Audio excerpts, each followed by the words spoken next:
tribune maintenant le général Jean-Bernard Pinatel, ancien commandant du 42e régiment d'infanterie du Sherpa, et qui va nous parler des relations turco-russes, alliance conjoncturelle, pacte stratégique.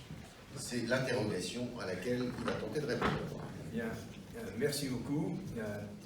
Écoutez, ma légitimité pour vous parler de ça, c'est ma connaissance de la Russie.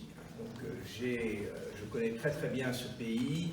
J'y ai atterri en février 90 et je suis devenu un ami du général Liebed, des parachutistes français ayant des liens historiques avec les parachutistes russes. Et j'ai continué à travailler beaucoup en Russie, donc je connais mieux, si vous voulez, la Russie que la Turquie. Je connais mieux également tous les pays qui entourent la Turquie que la Turquie elle-même. Donc je laisserai à tous les grands spécialistes de la Turquie de me corriger si je dis des bêtises sur la Turquie. Alors, pour essayer de répondre à cette question, je vais faire appel à l'histoire. L'histoire, souvent, explique le présent et éclaire l'avenir, mais je voudrais aussi, si vous voulez, contextualiser cette problématique dans le cadre plus large des relations de la Turquie et de la Russie avec les anglo-saxons et les Européens. Alors vous voyez bien, je ne parle pas de l'Occident, pour moi c'est un mot qui ne signifie plus grand-chose aujourd'hui, car, comme d'ailleurs le disait le général de Gaulle, les intérêts des anglo-saxons sont différents et leurs objectifs sont différents également de ceux des puissances continentales. Donc, si on prend l'histoire, eh bien, on peut constater qu'il y a eu 5 siècles d'opposition géopolitique entre la Turquie et entre l'Empire ottoman, si on peut dire, et l'Empire russe. Ça a commencé en 1568, puisque à partir de cette date, il y a 11 guerres qui se passent entre l'Empire russe et l'Empire ottoman, et ces 11 guerres durent 53 ans. Et cette opposition géopolitique et militaire se double d'une opposition religieuse, car à la suite de la 6e guerre, dans le traité qui s'appelle le traité de Küçük-Kaynarca et qui est signé en 1774, le tsar de Russie devient le protecteur des orthodoxes en Grèce, en Bulgarie et en Serbie.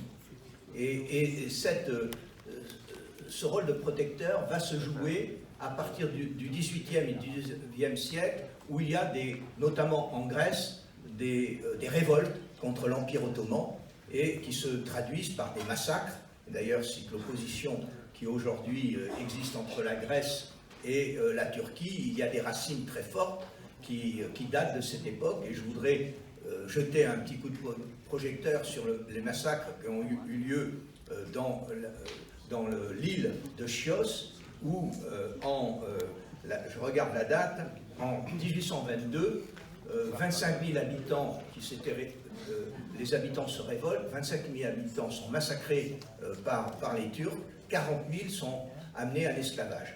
Alors ces massacres de Grecs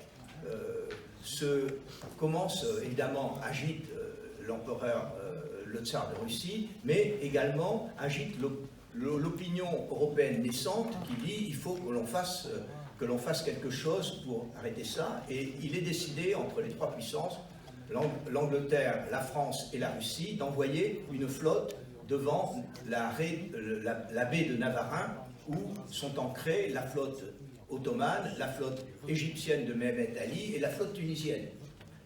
Et c'est là où on voit déjà la différence des intérêts anglo-saxons et des intérêts européens.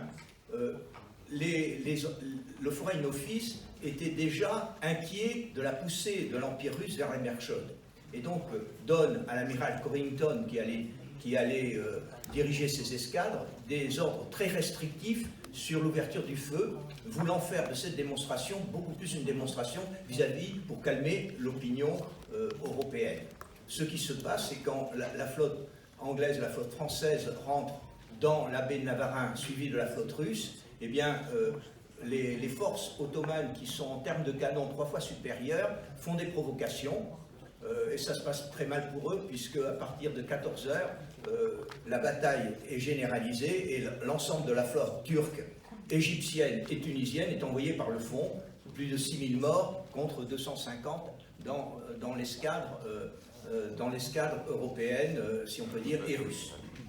Donc, on voit avec cet exemple que le rôle de confinement que nous avons, que disons l'Occident à l'époque, du moins le monde libre, a donné à la Turquie pour confiner l'URSS après la Seconde Guerre mondiale, eh bien, est quelque chose qui se poursuit encore aujourd'hui dans cette opposition entre la Russie et la Turquie, puisque effectivement, on a parlé longuement de ce qui se passe en Syrie, mais de ce qui se passe en Libye, de ce qui se passe en Tunisie, mais ça se passe aussi ailleurs. Je voudrais citer le problème de l'Arménie, qui est coincée entre la Turquie et l'Azerbaïdjan, avec tout ce qu'on sait, le pogrom qui s'est passé à la fin durant la Première Guerre mondiale. Je voudrais parler aussi de la Géorgie, parce que la Géorgie, qui a une alliance contre nature avec l'OTAN et la Turquie, alors que la Géorgie est chrétienne, et l'Abkhazie, qui s'est détachée de la Géorgie, est finalement occupée par des forces russes depuis 1968, sans parler de la Crimée aujourd'hui, où la Turquie est toujours le protecteur des Circassiens de Géorgie et des Tatars de Crimée, qui ont pendant longtemps maintenant n'existent pratiquement plus. Voilà, donc on peut se demander pourquoi, alors que l'on a 5 siècles d'opposition, en 5 ans, on a comme un renversement d'alliance. Alors, je vais faire une hypothèse, parce que je n'en suis pas sûr, mais on voit que ce virage a lieu en 2016. Or, il se passe un événement très important en 2016, c'est le coup d'État. Alors, mes Russes, les Russes me disent des choses, je ne peux pas le vérifier, mais je vous les livre tel qu'on le dit en Russie. On dit que le coup d'État a été déjoué grâce aux services russes et que ça serait Poutine qui aurait averti Erdogan de ce qui se passe, coup d'État qui aurait organisé par Fethullah Gülen, ennemi juré d'Erdogan, réfugié aux États-Unis. Et je pense que nos amis russes ont fait un bon dossier pour probablement dire que la CIA devait être derrière, ce qui peut être tout à fait crédible, car la CIA a fait beaucoup de choses, notamment en Perse et au Moyen-Orient depuis longtemps. Voilà, donc en tout cas, qu'est-ce qui se passe à partir de là? Eh bien, il se passe des décisions qui n'avaient pas été prises. Donc, dès 2016, la date exactement, c'est la signature en octobre 2016 du traité pour la construction du Turkish Stream, qui doit amener 31 milliards de mètres cubes de gaz de Russie, pour 14 milliards pour la Turquie et ensuite 17 milliards pour le sud de l'Europe. C'est également, dès 2018, la signature et le début de la construction d'une usine atomique, alors que le pacte, effectivement, l'Initial Agreement avait été signé en 2010, mais en 2018, eh bien, la société russe Rosatom a l'autorisation de construire ces 4 réacteurs. Le premier réacteur, donc, qui amèneront de l'ordre de 4 milliards 8 de gigawatts pour la Turquie, et le premier devant être livré en 2023. Mais également, et là c'est une signification militaire beaucoup plus grande, c'est la décision aussi en 2018 d'acheter 4 systèmes S-400 aux Russes, et ce système antiaérien S-400 est considéré au niveau par tous les experts militaires comme bien meilleur que le système Patriot américain, et on assiste à une accélération des livraisons de la première batterie, puisque en juillet 2019, les premiers éléments de cette batterie se posent en Turquie.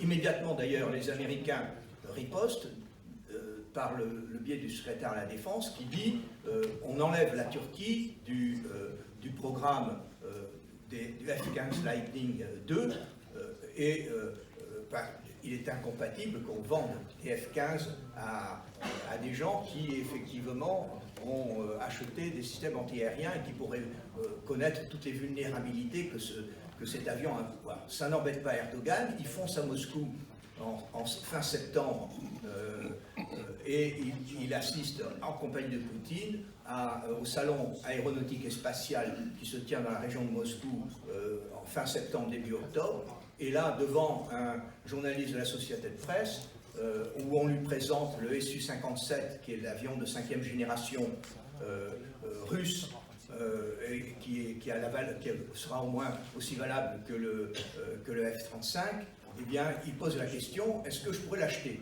Et Poutine, devant le journaliste, dit oui, bien entendu, vous pouvez l'acheter. Donc, voilà, on en est là, si vous voulez, au niveau stratégique. Alors maintenant, il faut que je réponde à la question. En général, je vous donne un ordre. Oui, mais j'ai 3 minutes. 1 minute, ça me suffit. Donc il faut que je réponde à la question, est-ce que c'est conjoncturel ou structurel? Alors, écoutez, pour moi, il y a une raison et une condition. La raison, si vous voulez, c'est clairement, pour Poutine et pour les Russes, les intérêts stratégiques passent toujours avant les intérêts économiques. Donc, il ne faut pas penser que la Russie est liée par des intérêts économiques à la Turquie. Si les intérêts stratégiques de la Russie imposent de les abandonner, ils les imposeront. C'est comme ça que fonctionnent les Russes. Deuxième, la condition, la condition c'est nous. La condition c'est nous. On n'a pas arrêté de suivre le diktat des anglo-saxons pour ostraciser la Russie. Et ça, si vous voulez, pour moi, c'est une faute stratégique énorme. Et le jour, et il est temps d'arrêter, et le président Macron a ouvert une porte là-dessus, d'ostraciser la Russie. Et si effectivement on offre ce choix à la Russie de choisir l'Europe plutôt que la Turquie, le choix sera vite fait parce qu'on a un ennemi commun, c'est l'islam radical. Merci mon général.